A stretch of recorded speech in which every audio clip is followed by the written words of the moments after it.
Welcome back to the channel, guys. Today we're gonna be doing an upcoming releases of games for the end of the year. So it's mostly gonna be for November and for December. And so I have a few games. I have some that have the dates, prices, reviews even that have already come out in November, but I also have some that are about to come out. So I'm a little bit late with this, but I wasn't sure how I wanted to format the video necessarily, and I realized that it'd be easier if I would just do an end of the year rather than each month do a new video, just because there wasn't that many in December coming out. So today, if everything works out, hopefully my camera is good with the focus. We'll see. I'm obviously gonna start with the November releases and then we'll go into December. If there is any release that I'm missing, just please let me know in the comments. I'd love to check them out, see what kind of games you enjoy as well, that I can in the future be more aware of that type of game and maybe bring them to you. What I'm trying to do with this sort of videos is to kind of remind you guys of what's about to come, see if there's an interest of specific games, and also see if there's any games that I myself has completely forgot or went right under my radar. Also, I feel like I have bread all over my hands. I've been making bread, so if you see that, don't pay attention. I'll also be putting some video overlays just to show you a little bit of the graphics and what I'm talking about. I'm not really sure how this is gonna end up in terms of editing, so wish me luck. And I'm also gonna read from my computer. So we're gonna start with the Silent Swan that has been released on November 2nd. This one comes at $19.49 Canadian dollars. Just keep in mind, this is all gonna be Canadian pricing. So far there has been 24 reviews on Steam and it's been positive. The Silent Swarm is a contemplative first-person narrative experience across a megalithic derelict world. It's a lot of complicated words to just kind of portray what this world looks like. It's a very monochromatic, I'd say. It has a very small and unique palette of colors. It's a lot of blue greens and dark with some light aspect to it. So it's very, very blue. Basically, this is mixing elements from both a walking simulator and open levels. It looks really beautiful. In terms of the story, we're following Myra, whom, after waking up 17 years into the future, enters the land beyond the walls in search of the past he left behind. I'm thinking that we're gonna have two timelines, the past and the future. In terms of the tags, it's an indie games. It is dark and story rich and adventure, so I don't think it's gonna be necessarily scary, but there is definitely this aspect of mystery, trying to figure out what is the truth, what's going on. Next, we have The Bed We Made, which has already been released on November 1st.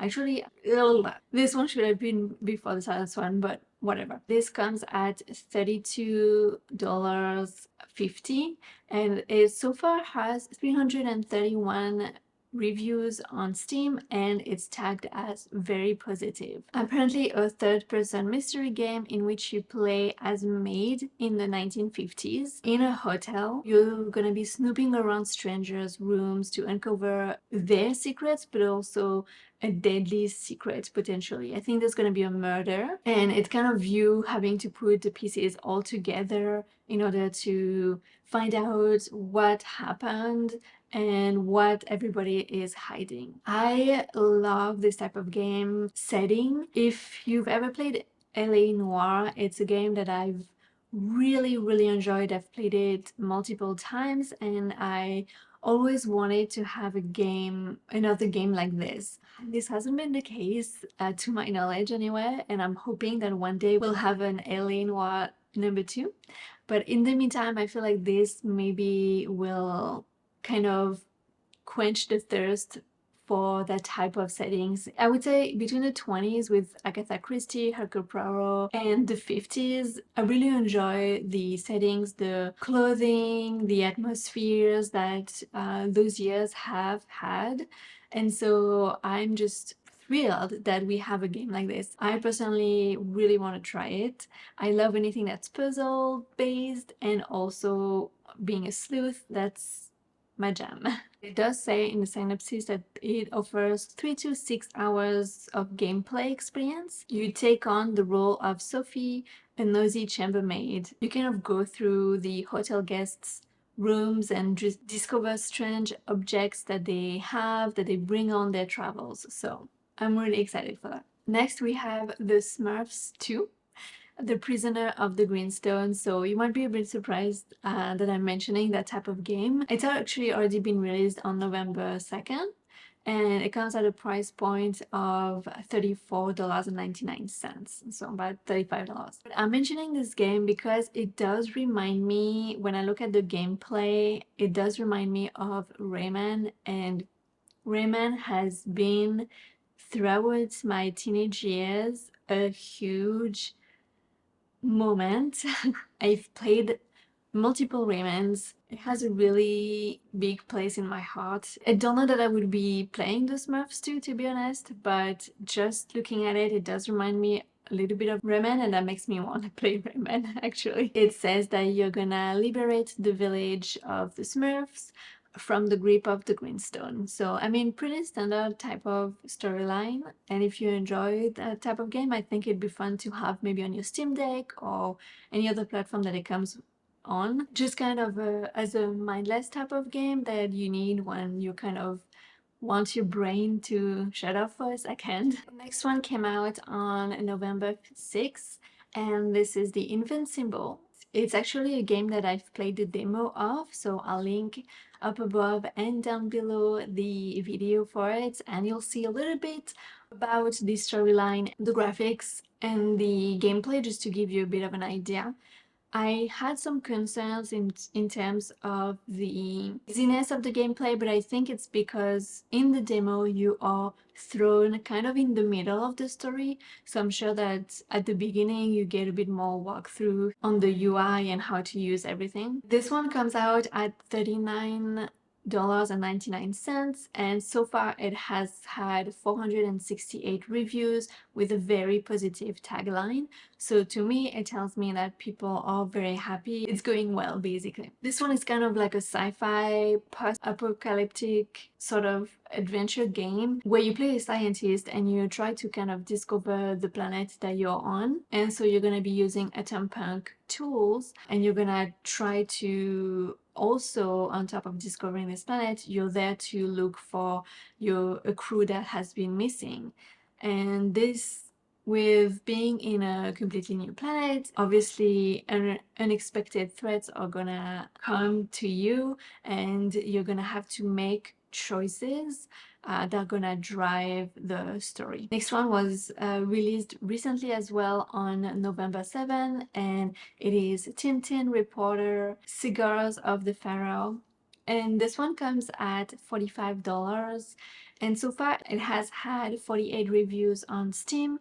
And I have to say, the tagline says mixed. I went to take a look at the reviews, and it seemed that there were a lot of bugs at the beginning that really stopped people from being able to play. But I did see a post from the dev team that they were aware of the issues, and they were really trying their hardest to patch it up soon and make sure that everybody has a happier experience. So I would maybe recommend to hold off a little bit until we get the patch for the bugs that have been happening, because I do think that it's still worth it, especially if you're a Tintin fan like I am. A lot of the lore are so different from what I grew up with, because I grew up with Tintin in French, so a lot of things are different, and I'm sure a lot of the humor and all that, but it's something that I loved. I had all the comic books, I still have comic books, and so I was super excited to check it out.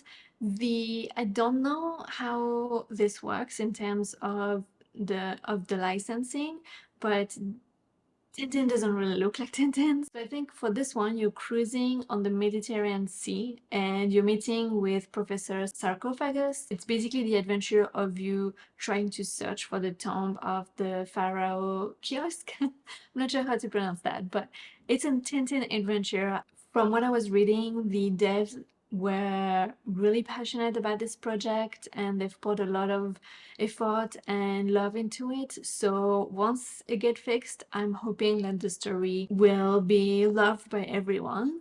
So I would recommend checking it out once we get more news from the devs. Now we're gonna talk about the December releases. So I have only 3. The next entry comes out on December 5th. It's called the Thaumaturge, I think. And this is a new addition for me. It's a turn-based combat style, but I looked at the graphics, I kind of looked at the story, and it sounded really cool. And with Baldur's Gate 3 making such a ripple in the gaming community, everybody loves the game, even though it wasn't necessarily the type of game that they were playing before.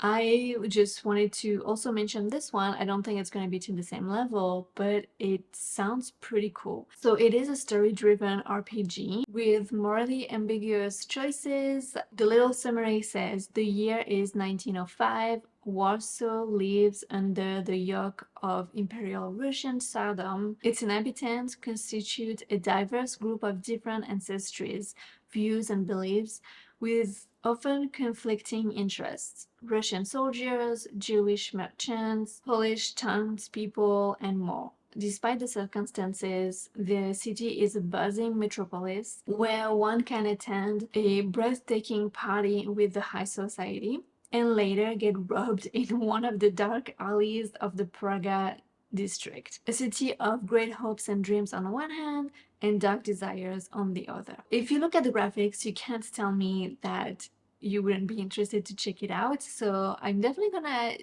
take a deeper look at people's playthroughs and see if that's something that I might myself try. And I think it's very interesting to have a culturally diverse world just to see how this has been handled and if it's been well received. I haven't heard any reviews so far for this game, but I'm interested to hear more about it. The second release of December is going to be in December 7th, and it's Avatar: Frontiers of Pandora. I think this is the biggest release really of the end of the year. I think everybody is aware that it's coming out. In terms of pricing, this is priced at In terms of pricing, this is priced at $89.99 Canadian dollars, guys. Those games are so expensive. So expensive. So a little bit of the background here. Abducted by the Human Militaristic Corporation, known as the RDA, you were trained and molded to serve their purpose. 15 years later, you're free, but you find yourself a stranger in your birthplace. Reconnect with your lost heritage. Discover what it truly means to be a Navi, and join other clans to protect Pandora from the RDA.